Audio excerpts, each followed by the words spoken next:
Welcome to my channel viewers, subscribers, parents and students. Today I am starting the next steps of respiratory system. Near about all living things require the respiration, or you can say in Hindi श्वसन. सभी जीवधारियों में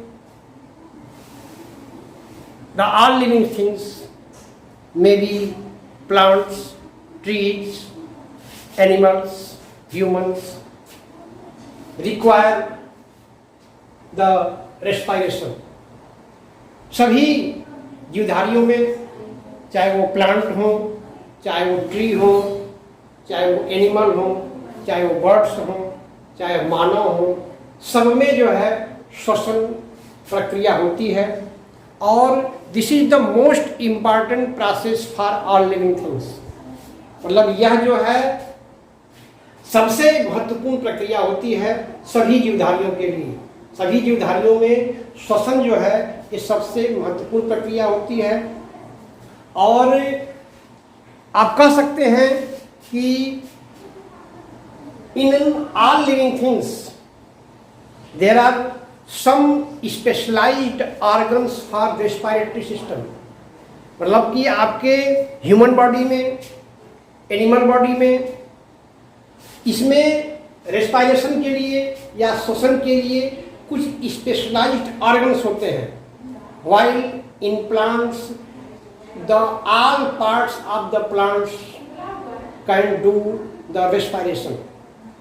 जबकि plants के जो भी भाग होते हैं, you can say just like the roots, leaves, stems, ये सभी पार्टिसिपेट करते हैं श्वसन में.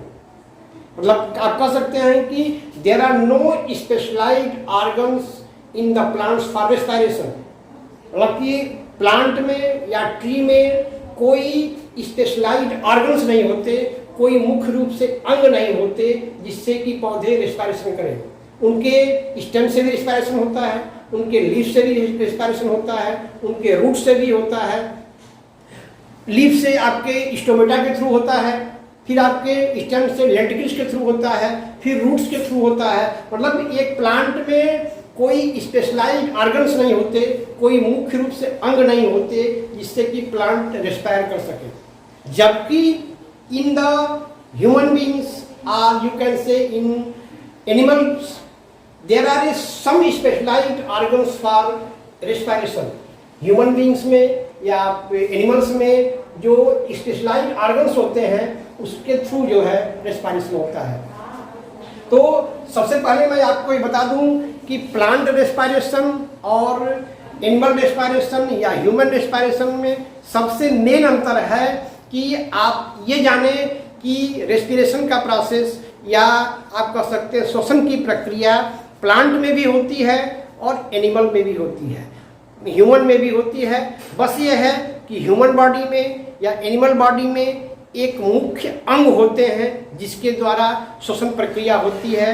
जबकि प्लांट या ट्री में कोई स्पेशलाइज्ड ऑर्गन्स नहीं होते, कोई मुख्य रूप से अंग नहीं होते जिसके द्वारा वो रेस्पिरेशन करें. प्लांट या ट्री के मोस्ट ऑफ द पार्ट्स जो है वो रेस्पिरेशन में. अब आप कह सकते हैं कि प्लांट्स का रेस्पिरेशन और ह्यूमन का रेस्पिरेशन दोनों में रेस्पिरेशन होता है, बस यह कि दोनों में प्रक्रिया अलग अलग है. तो मैं आपको सबसे पहले ह्यूमन रेस्पिरेशन कैसे होता है, मानव में श्वसन कैसे होता है, इसके बारे में मैं आपको बताने जा रहा हूँ. इसके बाद जब ये पूरा डिटेल खत्म हो जाएगा तो फिर आपको प्लांट रेस्पिरेशन के बारे में बताया जाएगा. अच्छा, सबसे पहली चीज कि कोई भी living things, may be plants, trees और एनिमल्स और ह्यूमन रेस्पायर करते क्यों हैं. Why do the all living things require the respiration? सभी लिविंग थिंग्स में रेस्पिरेशन होता क्यों है. तो आपको बता दें कि रेस्पिरेशन प्रक्रिया के द्वारा ही जो भी लिविंग थिंग्स हैं, चाहे वो प्लांट हो, चाहे वो एनिमल हो, चाहे वो ह्यूमन हो, जो भी फूड लेते हैं, फूड का ब्रेकडाउन रेस्पिरेशन के थ्रू ही होता है, और रेस्पिरेशन के थ्रू जब फूड का ब्रेकडाउन होता है तो फिर उससे एनर्जी रिलीज होती है, और फिर उस लिविंग थिंग्स की जीवन प्रक्रिया आगे बढ़ती है। यानी अगर रेस्पिरेशन न हो तो कोई भी लिविंग थिंग्स जो भी फूड ले रहा है, चाहे वो प्लांट हो, चाहे एनिमल हो, चाहे ह्यूमन हो, उनके फूड का ब्रेकडाउन नहीं होगा। ब्रेकडाउन नहीं होगा तो फिर उनको एनर्जी नहीं मिलेगी, और जब एनर्जी नहीं मिलेगी तो they can not survive in nature. तो उस नेचर में क्या होंगे? सर्वाइव नहीं करेंगे, वो विकसित नहीं होंगे। तो सबसे पहली चीज कि जो प्लांट में आपको बताया गया था कि प्लांट जो है इन्वायरमेंट की कार्बन डाइऑक्साइड को लेते हैं, फिर रूट से अपने वाटर लेते हैं, फिर जो सनलाइट एनर्जी लेते हैं, फिर प्लांट में ऑलरेडी क्लोरोफिल होता है। ये सब मिल करके प्लांट में भोजन का निर्माण होता है, जिस भोजन को हमने आपको पिछले वीडियो में बताया था कि ग्लूकोज कहते हैं। और फिर जो है भोजन बनाने के दौरान या यू कैन से the photosynthesis process in plant में जो फोटोसिंथेसिस होता है या जो प्रकाश संश्लेषण होता है, उसके द्वारा प्लांट में भोजन बनता है, और फिर प्लांट से ऑक्सीजन रिलीज होती है, और वही ऑक्सीजन, प्लांट का वही ऑक्सीजन और प्लांट का वही फूड मटेरियल ह्यूमन बॉडी के लिए या एनिमल बॉडी के लिए जो है वो लाभदायक होती है। तो वही जो प्लांट रिलीज करते हैं ऑक्सीजन, वही ऑक्सीजन जो है ह्यूमन बॉडी या यू कैन से all living things, the living things में भी प्लांट, ट्री, एनिमल, ह्यूमन, यानी जो भी आपके लिविंग थिंग्स हैं वही प्लांट के जो ऑक्सीजन रिलीज हो रही है, वही ऑक्सीजन प्लांट भी लेते हैं और ह्यूमन बॉडी भी लेती है, एनिमल बॉडी भी लेती है। यानी आप कह सकते हैं कि प्लांट भोजन तो बनाते हैं अपने सर्वाइवल के लिए और ऑक्सीजन रिलीज करते हैं, तो वो ऑक्सीजन ह्यूमन बॉडी या एनिमल बॉडी के लिए तो रिक्वायरमेंट है ही है, प्लांट के लिए भी रिक्वायरमेंट है, क्योंकि plant also respire for energy and development. Plant जो है अपने लिए भी, उनको सर्वाइवल के लिए उनको एनर्जी की जरूरत है, उनको विकास की जरूरत है, तो प्लांट में भी श्वसन होता है और ह्यूमन बॉडी और एनिमल बॉडी में तो होता ही होता है। तो प्लांट के फोटोसिंथेसिस या प्लांट में प्रकाश संश्लेषण के द्वारा जो एनर्जी, जो ऑक्सीजन रिलीज होती है, उसी ऑक्सीजन को ह्यूमन बॉडी या एनिमल बॉडी जो है वो कंटेन करती है, धारण करती है, और फिर उसके बाद जो है वो जो फूड मटेरियल प्लांट से मिला, फूड आपको ऑक्सीजन भी प्लांट से मिला, ये दोनों चीजें जो हैं वो सभी लिविंग थिंग्स के लिए आवश्यक होती हैं। अब आपको आगे देखिए कि जो ऑक्सीजन इन्वायरमेंट में रिलीज हुई प्लांट के फोटोसिंथेसिस के दौरान या प्लांट के प्रकाश संश्लेषण के दौरान जो ऑक्सीजन इन्वायरमेंट में रिलीज हुई, वह और living things just like the animals, just like the human body and plant also, plant के लिए भी वो ऑक्सीजन कैसे रिक्वायरमेंट होती है। तो सबसे पहले मैं आपको ह्यूमन बॉडी की जो रिक्वायरमेंट होती है, जो ऑक्सीजन उनको चाहिए, फिर वो ऑक्सीजन कैसे आदमी के सर्वाइवल के लिए फायदेमंद होती है, मैं आपको बताता हूँ। सबसे पहले आपके सामने फिगर है, इसमें ह्यूमन का जो स्टैंडर्ड नॉस्ट्रिल्स है, जो ये नाक का जो आपका ये पार्ट्स है, इस नाक के पार्ट्स में जो एबव द माउथ जो आपके ये होल्स होते हैं, इसके थ्रू जो जिसको हम स्टैंडर्ड नॉस्ट्रिल बोलते हैं, एयर इंटर्स फ्रॉम हियर, यहाँ से क्या होती है, हवा जो है आपके नाक में या यू कैन से oxygen इंटर्स through the standard nostrils in your nostrils. आपके नॉस्ट्रिल्स में जो एक्सटर्नल पार्ट्स होते हैं वहां से एयर क्या होती है, घुसती है। कभी कभी आप देखते होंगे कि most of the person contain the hair inside the nostrils, मतलब कि कुछ लोगों के नॉस्ट्रिल्स में छोटे छोटे हेयर होते हैं, छोटे छोटे बाल होते हैं। The here is more beneficial in the nostrils. Nostrils के अंदर अगर एयर है तो उससे हेयर है तो उससे आपको फायदा क्या होगा कि आपकी जो भी एयर आपके नाक में घुसेगी, जो भी उसमें इम्प्योरिटीज होंगी, जो भी गंदगी होगी, वो आपके उसी हेयर्स में उलझ करके यही रुक जाती हैं और बाकी शुद्ध हेयर जो शुद्ध एयर है, शुद्ध हवा जो है वो आपके नाक के अंदर जाती है। मतलब कि नाक के अंदर अगर छोटे छोटे हेयर्स हैं, छोटे छोटे जो है बाल हैं, तो ये बाल बहुत ही लाभदायक होते हैं कि आपके एयर में जो भी इम्प्योरिटीज है, जो भी अशुद्धता है, वो आपके नाक के अंदर यहीं जो है छन करके तब वो अंदर आपके शरीर के अंदर जाते हैं। तो एक्सटर्नल नॉस्ट्रिल के थ्रू जो है एयर घुसती है और फिर ये एयर घुसने के बाद एक नेजल कैविटी होती है। नेजल कैविटी से हो करके ये एयर जो है आपके इंटरनल नेरिस के अंदर जाती है, इंटरनल नेरिस के अंदर जाती है और यहाँ पे फिर आपके नॉस्ट्रिल के नीचे ही पायलट्स होते हैं जो आपके टंग के ऊपर होते हैं। टंग से ऊपर जो पार्ट्स होते हैं वो पायलट्स हैं। टंग आपके जो जीभ है वो माउथ के अंदर आपकी जीभ है। अब एयर जो है आपके एक्सटर्नल नॉस्ट्रिल से इंटर करके नेजल कैविटी के थ्रू होते हुए इंटरनल नेयर्स में जाती है और इधर से आपका एयर मीन्स ऑक्सीजन इंटर की, यहाँ पहुंची और फिर सपोज कीजिए कि आप उसी समय भोजन भी कर रहे हैं। एक भोजन करेंगे तो उस समय रेस्पिरेशन प्रोसेस तो होगा ही होगा। ऐसा थोड़े ही है कि आप खाना खा रहे हो तो श्वास नहीं लेंगे, सांस तो आपको लेना ही लेना है। सांस तो एक जीवन की ऐसी प्रक्रिया है कि आप जब से आपको जीवन मिला और जब तक आप जीवित हैं तब तक आपको रेस्पिरेटरी सिस्टम यानी रेस्पिरेशन करना ही करना है, आपको सांस लेना ही है। क्योंकि कहा जाता है कि जब तक सांस है तब तक आस है।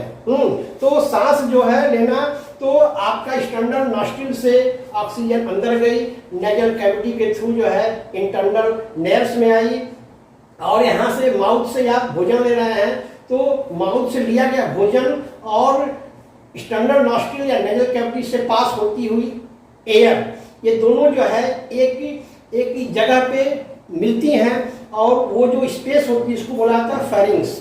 कभी कभी आप देखते होंगे कि आप खाना खाते हैं, खाना खाते समय आप सांस भी ले रहे हैं और कभी कभी कहते हैं लोग कि सड़क गया, तो सड़क जाने का मतलब कि आपका भोजन जो है रिवर्स जो है नेजल कैविटी से होकर के नाक के थ्रू बाहर निकल जाता है। तो ये अक्सर ये मेंटेनेंस नहीं हो पाता कि एयर जो अंदर एयर आ रही है और माउथ से जो भोजन ले रहे हैं दोनों में आपका एक कोऑपरेशन नहीं हो पाता, एक बैलेंस नहीं हो पाता।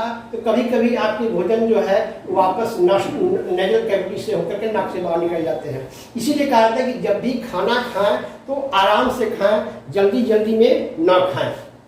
ठीक, तो अब आपका भोजन जो है ये यहाँ पे फेरिंग्स के पास ये नेजल कैविटी से होकर के जो ऑक्सीजन इंटर की है और इधर माउथ से होकर के जो आपने भोजन लिया है, तो ये फेरिंग्स के बाद दोनों एक दूसरे से कंजुगेट होते हैं, एक दूसरे से मिलते हैं और इस मिलने के बाद एयर जो है यानी ऑक्सीजन आपके ट्रैकिया में इंटर कर जाती है और भोजन जो होता है वो ओसोफेगस में इंटर करता है। यानी ट्रैकिया में आपका ट्रैकिया का फिगर इधर बनाया गया है।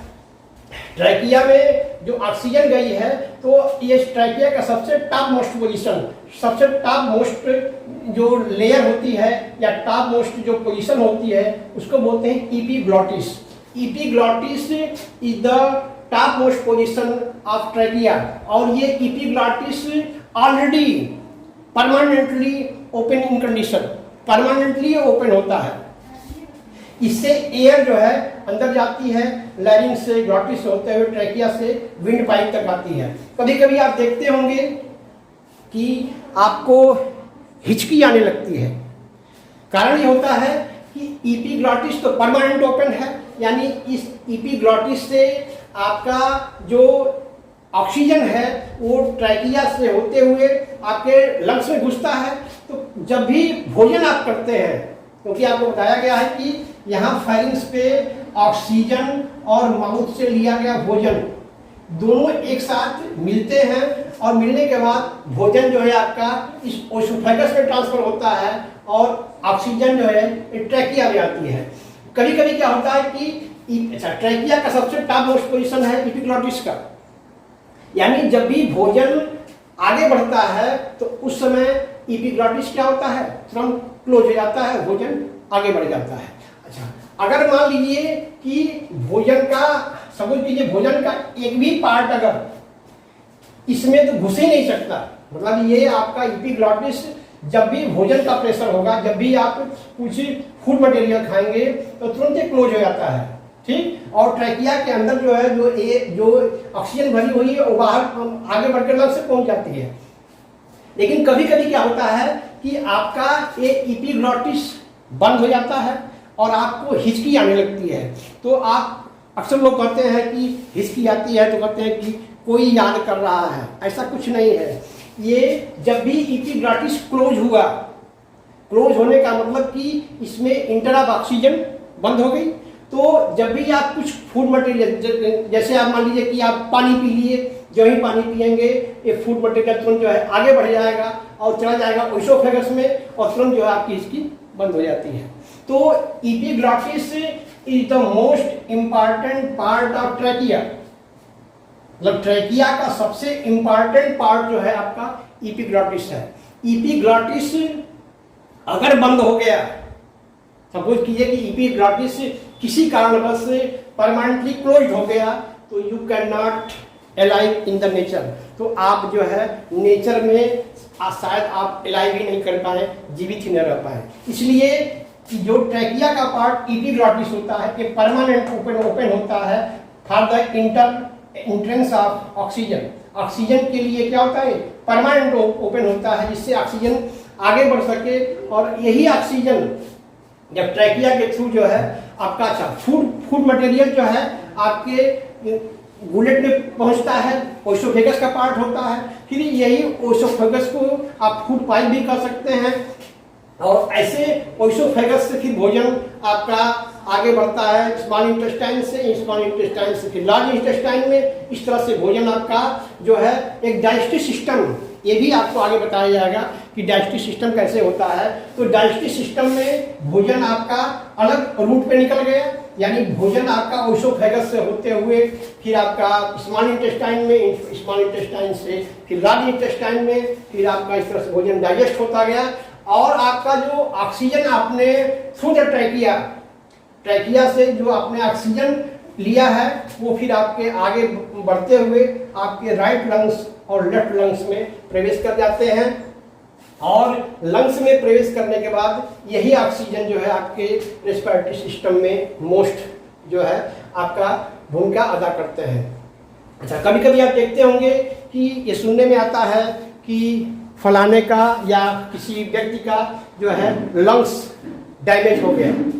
लंग्स डैमेज होने का मतलब कि आप जो भी लंग्स तभी डैमेज होता है जब आपका जो आप ऑक्सीजन इंटेक कर रहे हैं, the intake oxygen become impure. जब इम्प्योर होगा, अशुद्ध होगा, तो आपके जो एपिग्लॉटिस के थ्रू होते हुए, ट्रैकिया के थ्रू होते हुए राइट लंग्स और लेफ्ट लंग्स में जब आपके एयर जो अशुद्ध जा रहे हैं, जब आपके एयर में प्योरिटी नहीं है, इम्प्योर है, तो स्वाभाविक है कि आपके लंग्स जो है डैमेज होंगे। और जब डैमेज होंगे तो you can not survive in nature, तो आप नेचर में जो है सर्वाइव नहीं कर सकते। इसीलिए कहा जाता है कि आपको हमेशा शुद्ध एयर या शुद्ध हवा या शुद्ध ऑक्सीजन ही आपको जीवन में लेना चाहिए। और जब आप जीवन में शुद्ध ऑक्सीजन लेंगे और आपके लंग्स जो है, फेफड़े जो हैं, वो सही काम करेंगे, तो आप जो है जीवन में सर्वाइव कर सकते हैं। इसीलिए कहा जाता है कि you can not smoking in the life. आप कभी भी जीवन में स्मोकिंग न करें, क्योंकि आप स्मोकिंग करेंगे या आप हिंदी में कह सकते हैं कि आप धूम्रपान करेंगे, तो धूम्रपान के दौरान क्या होता है कि जो भी इम्प्योर, क्योंकि धूम्रपान के दौरान इम्प्योर ऑक्सीजन ही आपके बॉडी में इंटर करेगी, वह नेजल कैविटी से होते हुए फिर आपके ट्रैकिया में जाएगी, ट्रैकिया से होते हुए फिर आपके लेफ्ट लंग्स और राइट लंग्स में जाएगी। और जब राइट लंग्स और लेफ्ट लंग्स में इम्प्योर एयर पहुंचेगी या निकोटिनिक एयर पहुंचेगी तो आपके लंग्स जो है डैमेज होंगे, और जब डैमेज होंगे तो आप तरह तरह के बीमारियों के शिकार होंगे।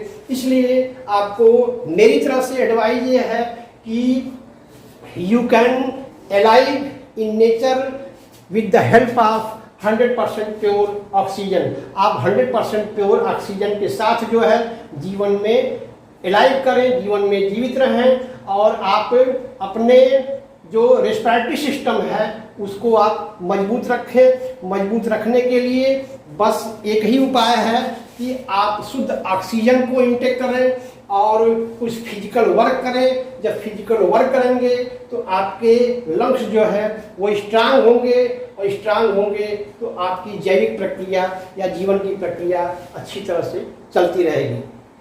तो ये ह्यूमन रेस्पिरेटरी सिस्टम के बारे में मैं आपको डिटेल जो है इस फिगर के साथ बताया।